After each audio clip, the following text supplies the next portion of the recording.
어저께 우리 정치적으로 크게 관심이 있는 그런 사람은 아닙니다. 그런데 또 이 시대의 시대상을 보려고 하면 또 신문도 봐야 되고 뉴스도 봐야 되고, 요한 웨슬레 목사님 또 칼빈이라고 하는 장로계를 창시한 이 종교 개혁자들이 한 손에는 신문을 들고 한 손에는 성경을 들어라고 했습니다.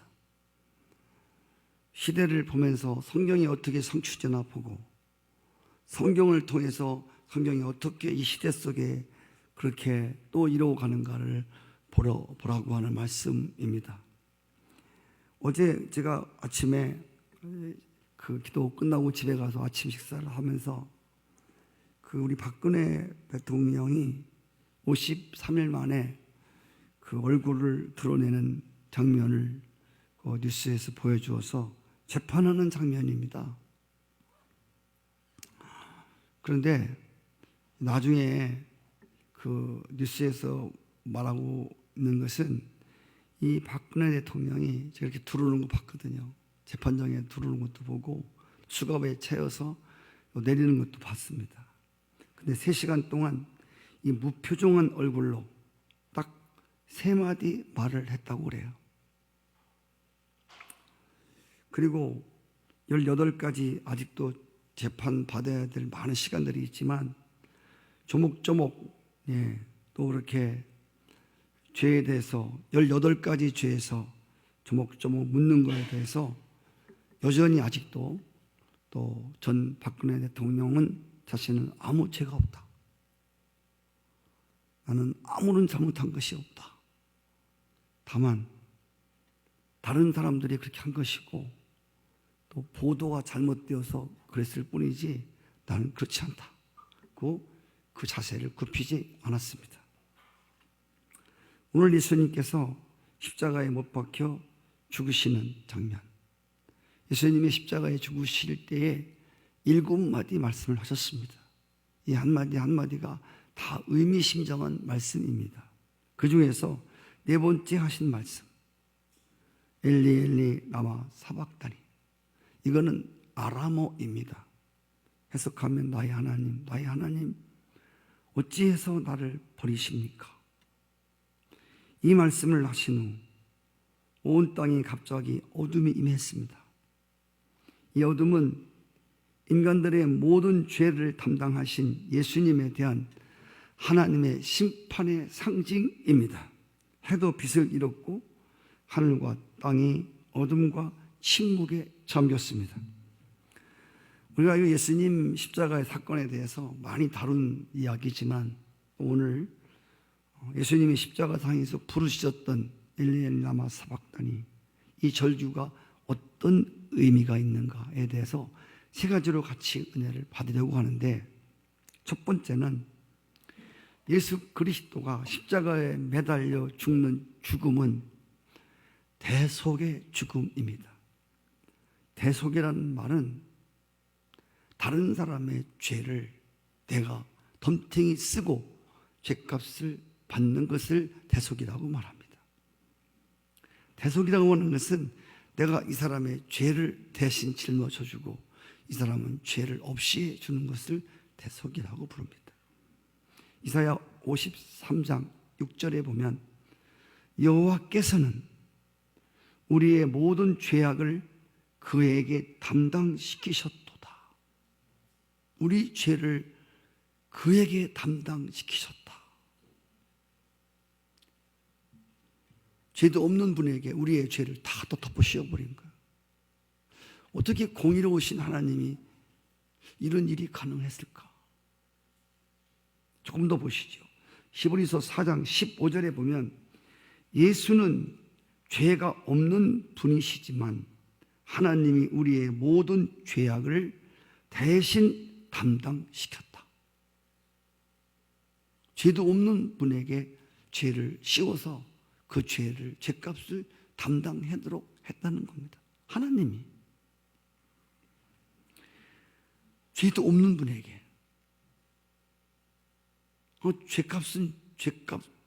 죄를 저지르는 사람이 죄값을 치러하지 않아요? 그게 하나님의 공의가 아니에요? 근데 죄도 없는 분한테 그 넘이 진 죄를 다 갖다 덤탱이 씌워갖고 그 사람이 죄의 값을 담당케 하시냐고.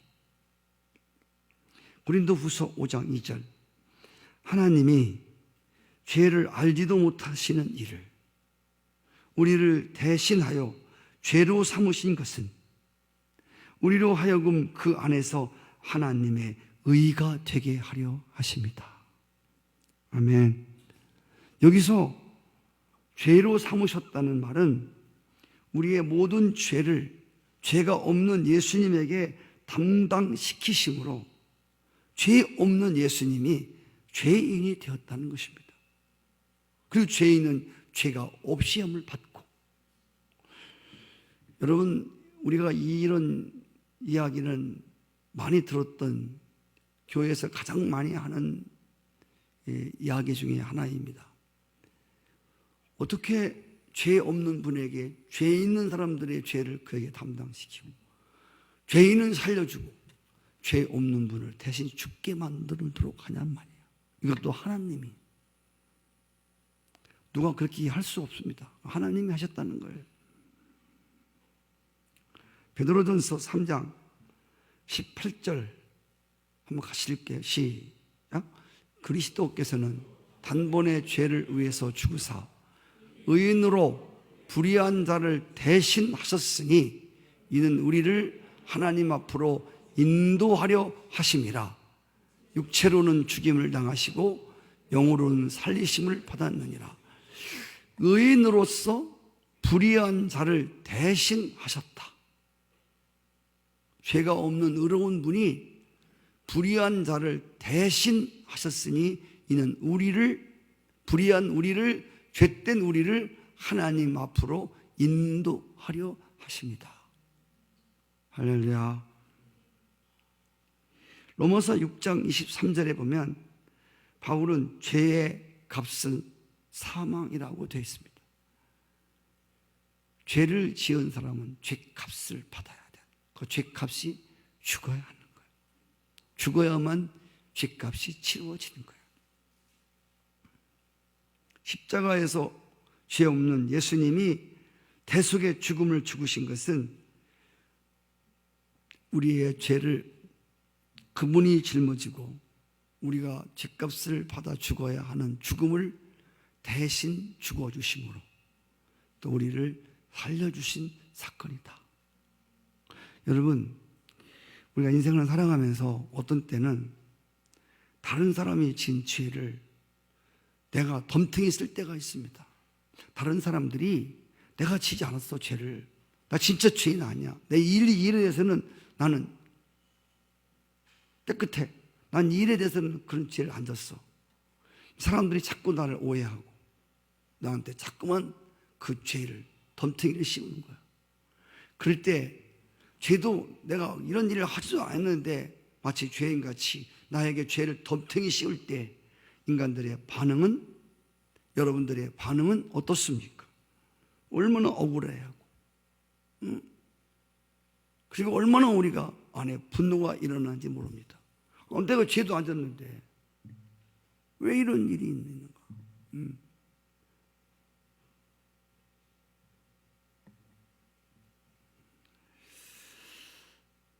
예수 그리스도는 진짜 죄가 아무것도 없는 분이에요. 우리는 가끔씩 죄를 져서 우리가 죄를 짓고도 내가 죄를 진지를 모르는 그런 죄인이 있을 수가 있어. 그러나 예수 그리스도는 본래부터 죄가 없는 분이야. 죄하고 상관이 없는 분이에요. 근데 그분에게 우리가 진 모든 죄를 다 덮으셨어요. 그리고 마치 도수장으로 끌려가는 양처럼. 여러분, 그 양이 제가 죽는 모습을 보았거든요. 양이 죽는데 진짜 양은 죽을 때 막 소리를 지르지 않더라. 그냥 주인이 털을 홀랑 깎아서 그 양털을 팔려고 이제 양털을 아주 홀랑 벗길 때도 양은 가만히 있어요. 진짜 자기의 목을 따는데도 양은 가죽을 벗겨낸데도 제가 소 죽는 것도 봤어요. 소가 도랄장으로 끌려가는 걸 보니까 눈물을 툭 흘리며 가더라고요. 진짜.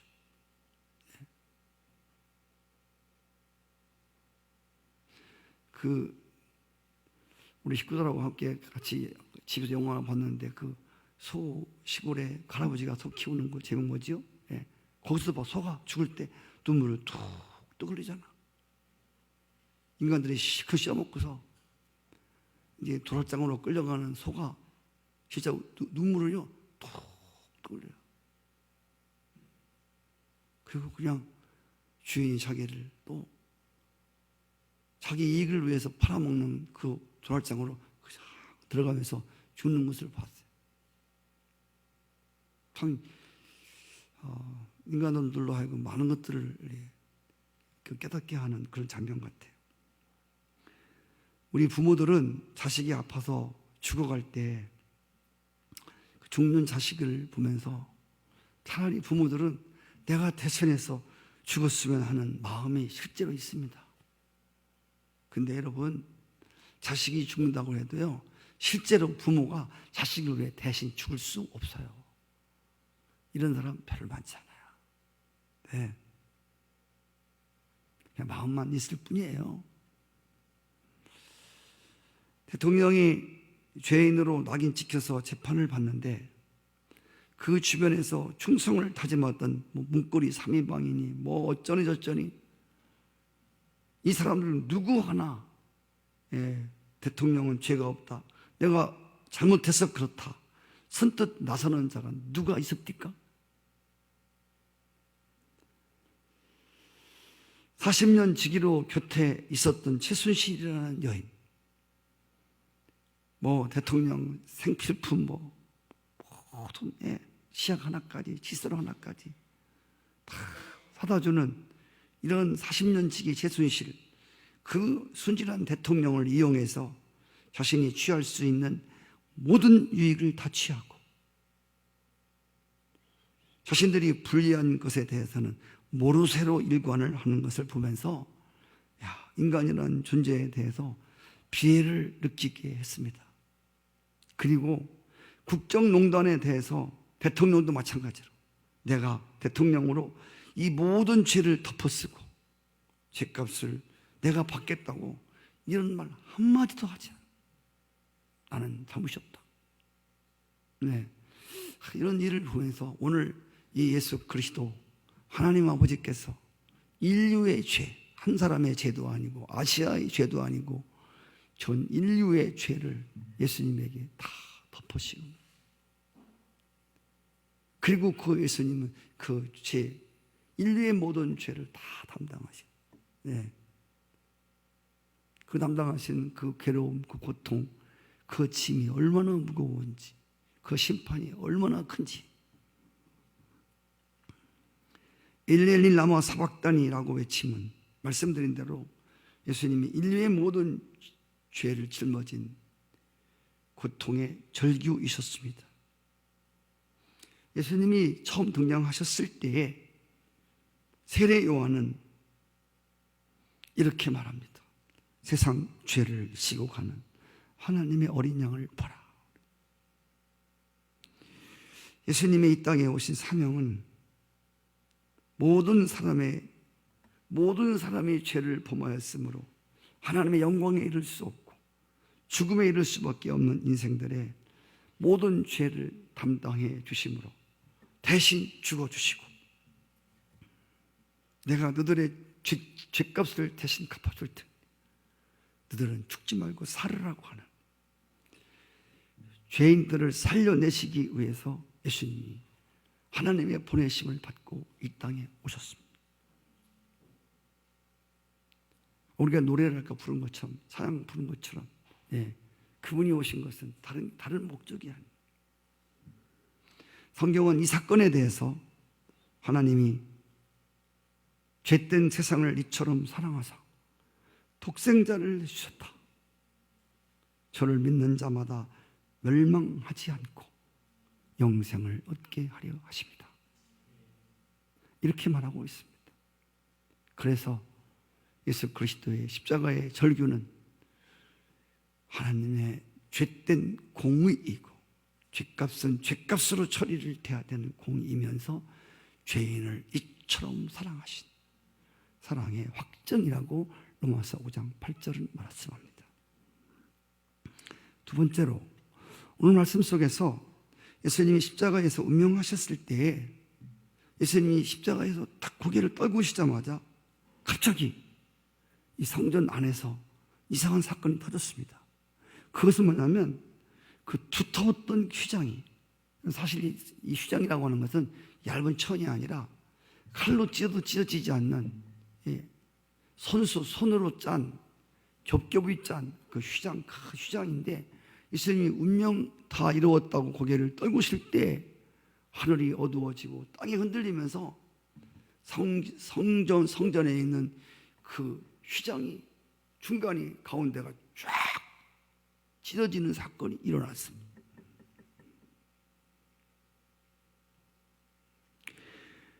이 말씀은 예수님의 죽음과 휘장이 두 갈래로 찢어짐에 대해서 어떤 관련이 있음에 대해서 우리에게 말씀해 주시고 있습니다. 예수님의 죽음과 휘장이 찢어짐에 대한. 여러분 아다시피 성전 안에는 성소와 지성소로 나뉘어져 있었습니다. 정확히 말하면 성전 뜰, 성전 지성소, 그렇습니다. 제사가 집례되는 동안 일반인들은 성전 뜰에 있어야 했습니다. 그리고 제사장만 성소에 들어갈 수 있었습니다. 지성소라고 하는 곳은 아무나 함부로 들어갈 수 있는 곳이 아닙니다. 그래서 휘장이 딱 쳐져 있었습니다. 지성소 안에는 아다시피 법궤가 놓여져 있고 그 위에는 시은자가 있었습니다. 거기에 하나님이 임재해 계셨습니다. 이곳은 1년에 한 번씩 대제사장 직무를 맡은 사람이 자기를 깨끗게 하고 성결하게 하고 그곳에 들어가서 하나님을 배우는 장소입니다. 그런데 그 순서를 맡은 대제사장이 만약에 죄가 있을 시에는 그 지성소 들어가자마자 그냥 죽는 거예요. 그래서 이 지성소에 들어갈 때는 방울 달린 옷을 입고 들어가. 이 제일 밑에 옷술에다가 방울을 달아. 그리고 전에 내려오는 전례 그 전승에 의하면 1년에 한 번씩 대제사장이 지성소에 들어갈 때 방울 달린 옷을 입고 들어가. 밑에. 그리고 그가 제사를 집례하는 동안 계속 방울 소리가 울리는 거예요. 그러면서 그 사람이 들어갈 때 다리에다가 끈을 묶고 들어간다는 거예요. 방울 소리가 그치면 죽은 거예요. 하나님의 거룩하심 앞에 죄된 인간이 이 죄된 인간과 거룩하심과 마주치면 거기 죽음의 사건이 일어나는 거예요.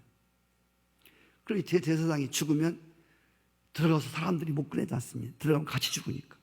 그래서 끈으로 이렇게 발에 쫌맨 끈을 끄집어내어서 처리를 하는, 그만큼 베일에 쌓여져 있던 곳이 지성소라는 곳이에요.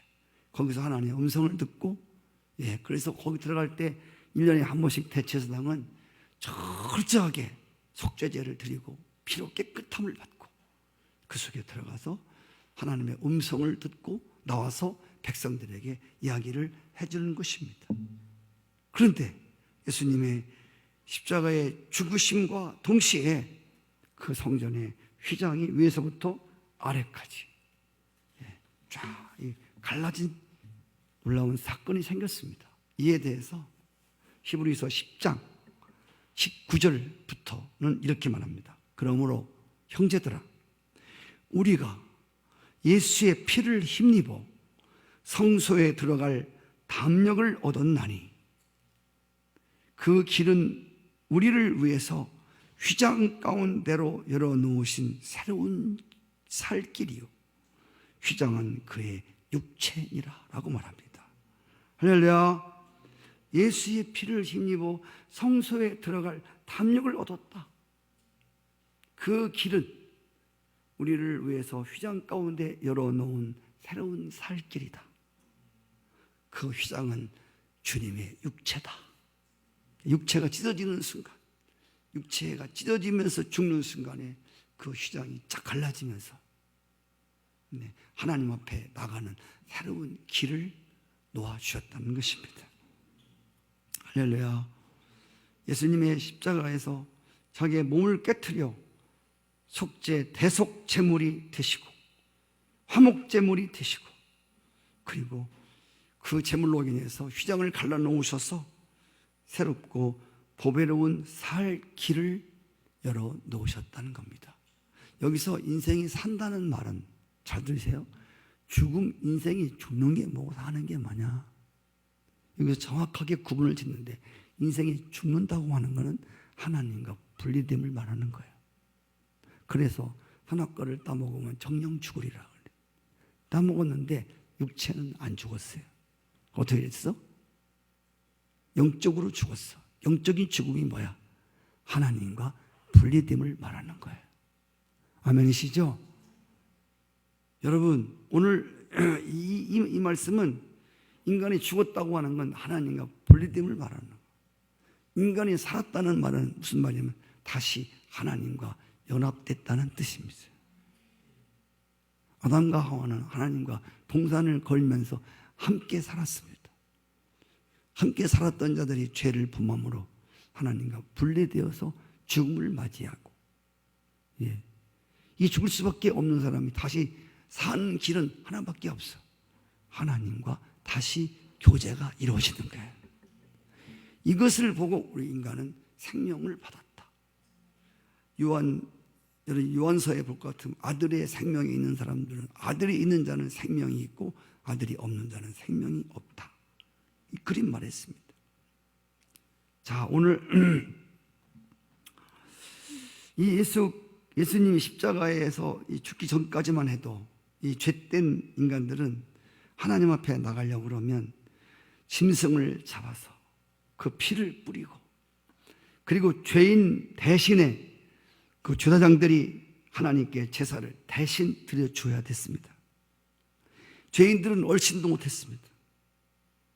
그러나 예수 그리스도가 십자가에 죽으심으로, 그리고 지성소와 휘장을 갈라놓으심으로 어떤 죄인이라도,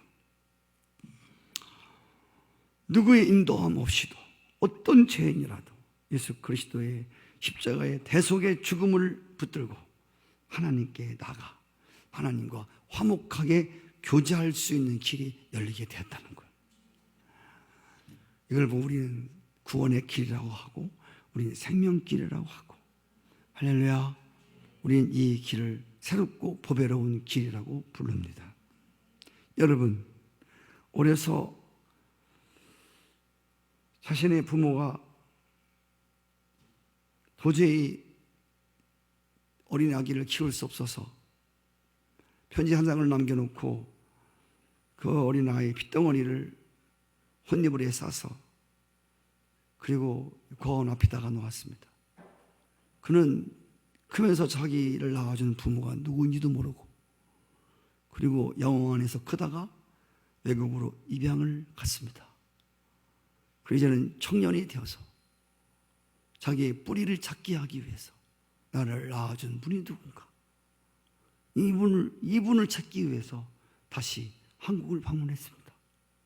그리고 나를 왜 버렸는지는 모르겠지만 나를 버릴 수밖에 없었던 그 부모님, 내가 이해할 수 있다.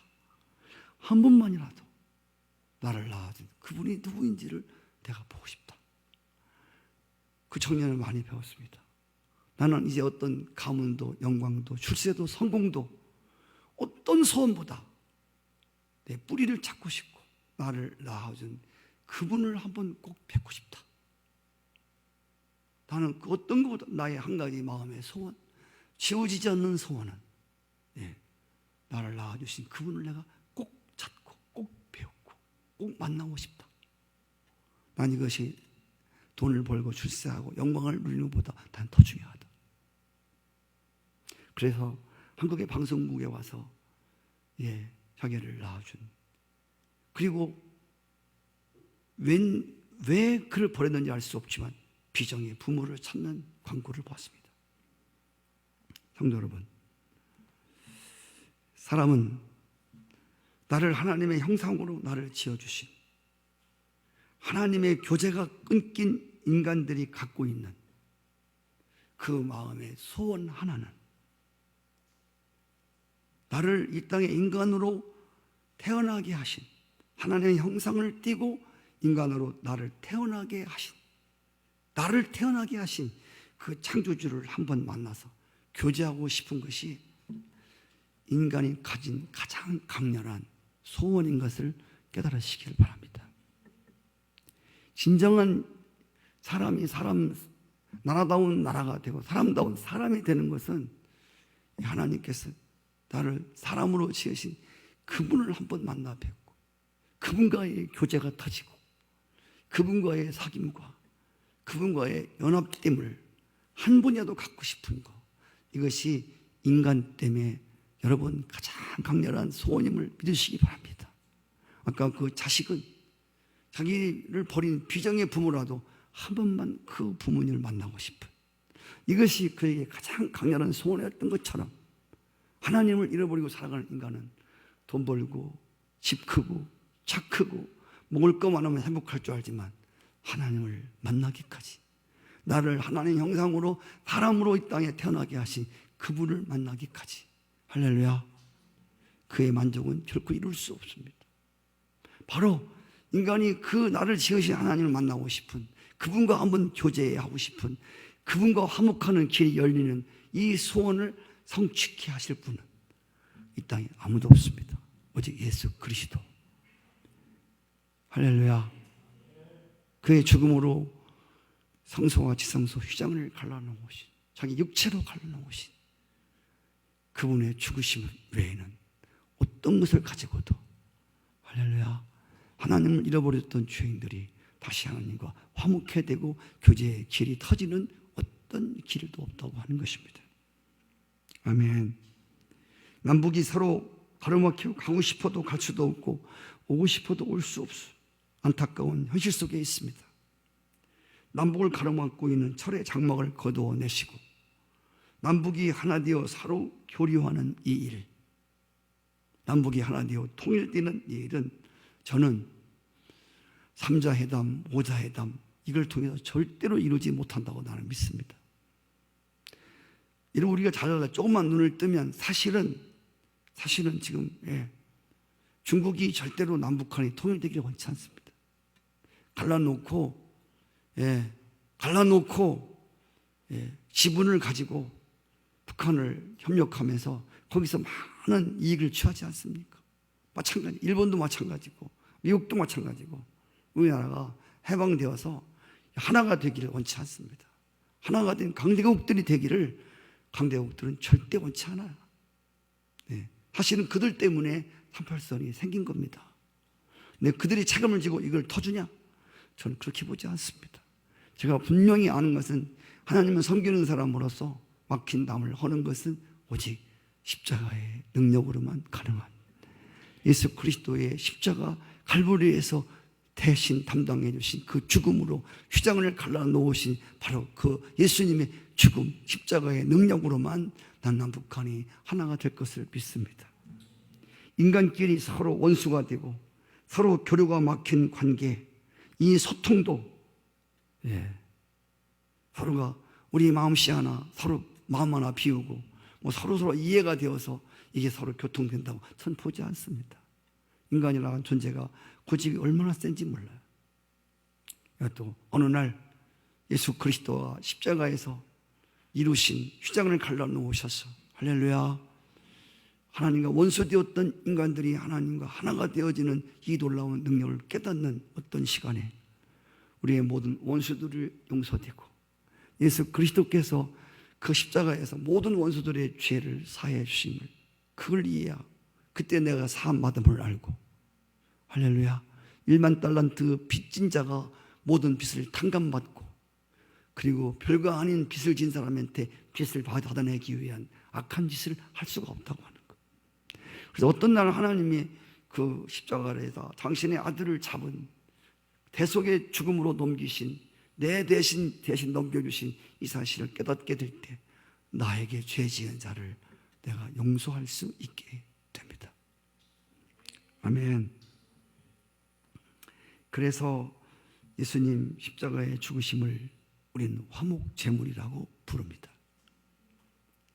이 은혜를 입은 자들에게 화목케 하는 직책을 주셨다고 했습니다. 십자가는 막힌 담을 허는 능력이고 갈라진 것을 하나 되게 하는 하나님의 능력입니다.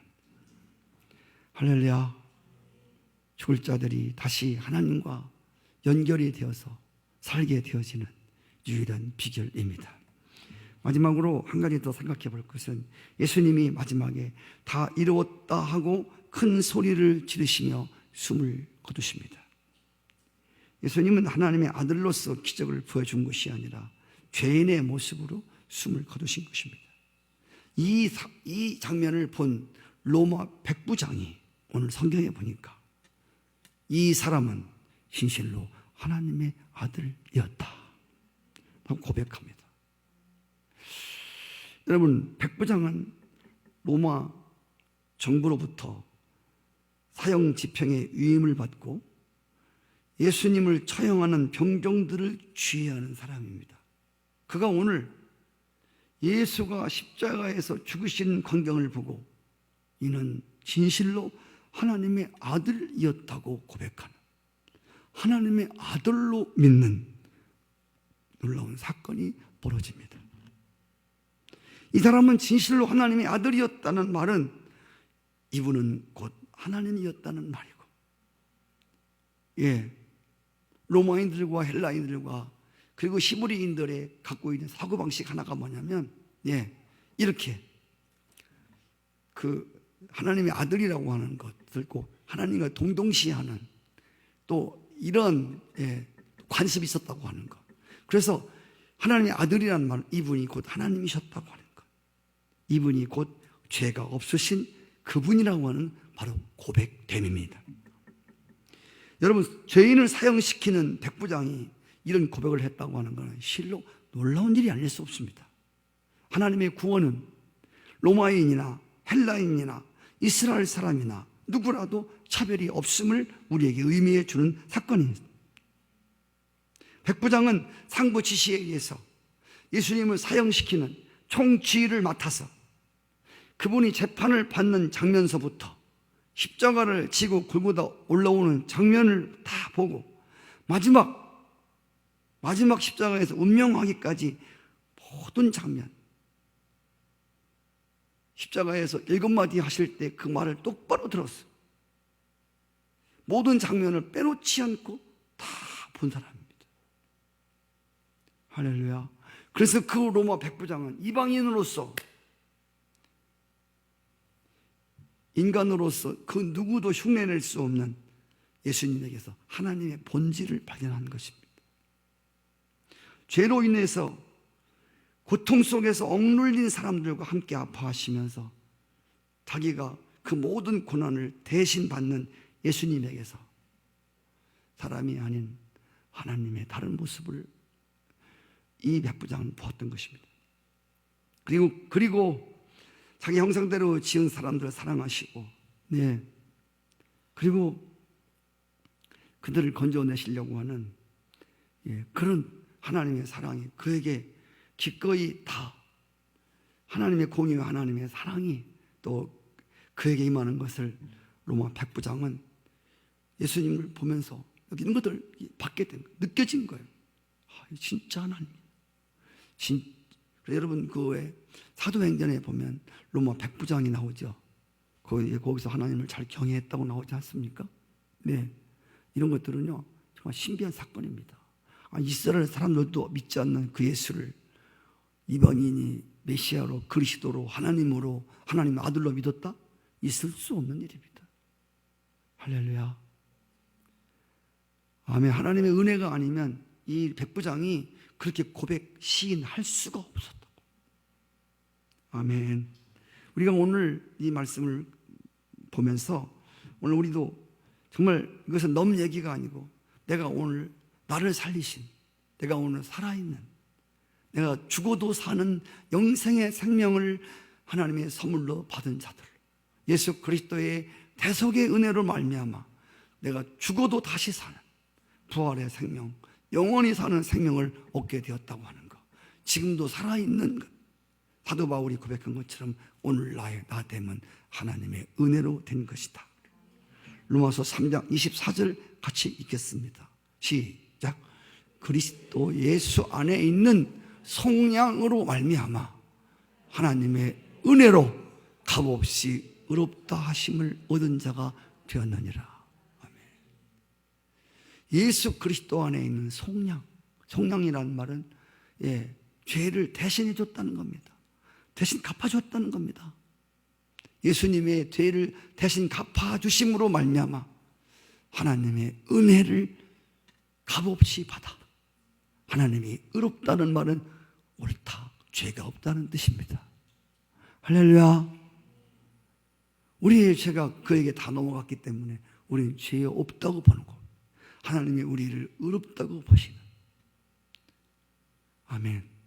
이건 정말 우리의 어떤 업적이나 우리의 어떤 수고나 어떤 것을 얻은 의로움이 아니고 구원이 아니고, 이것은 예수 그리스도의 십자가의 대속으로 속량으로 이루어진 것이므로 우리는 그 예수님 십자가를 바라볼 때마다, 십자가를 노래할 때마다, 십자가에 달린 죽으신 예수님을 생각할 때마다 내 죄를 대신해서 죽으신, 나를 살려내신, 나에게 영생을 주신 그분이야말로 진정 하나님의 아들이셨다.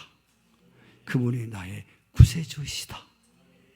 그분이 나로 하여금 영원토록 찬양을 받으실 분이시다. 그분의 은혜를 한산코 잊지 않고 살아가는 존재가 될 것이라고 하는 이런 백구장의 고백이 여러분과 저에게 있기를 축복합니다.